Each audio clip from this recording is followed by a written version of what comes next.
Alors que la Cour internationale de justice a ordonné à Israël de cesser son offensive sur Rafah, une cinquantaine de personnes sont mortes calcinées dans un camp de réfugiés bombardé.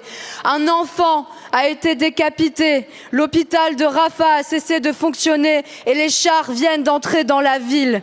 Cela va faire 8 mois que le monde regarde 2 millions de personnes vivre en enfer.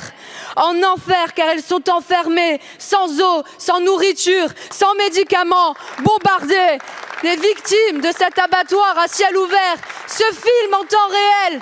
Hunger Games n'est plus seulement un divertissement, c'est la réalité dans le téléphone de nos adolescents. Bientôt 8 mois et vous n'avez pris aucune sanction contre les assassins. Pire, le soir de l'offensive sur Rafah, au dîner du CRIF, Monsieur le Premier ministre, en refusant de sermonner Israël, vous lui avez donné votre bénédiction. Vous avez préféré le cessez-le-feu au cessez-le-feu, le dîner aux chandelles, avec le soutien des génocidaires.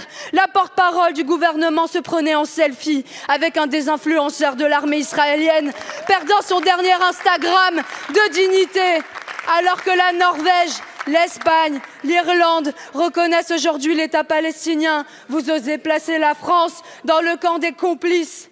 J'ai mal à ma France, me disent beaucoup de nos concitoyens. Moi aussi, j'ai mal à ma France, patrie des droits de l'homme, devenue patrie du droit du plus fort. J'ai mal à la France des Lumières qui permet qu'on transforme des gens en torches humaines au nom de la lutte contre l'obscurantisme. J'ai mal à ma France de la Révolution qui défigure la démocratie même en justifiant qu'on affame 2 millions de personnes en son nom. Le Conseil de sécurité des Nations Unies se réunit aujourd'hui. La France doit annoncer la suspension des échanges économiques avec Israël et demander l'intervention immédiate des casques bleus. Rafah n'est pas qu'une frontière, c'est un miroir.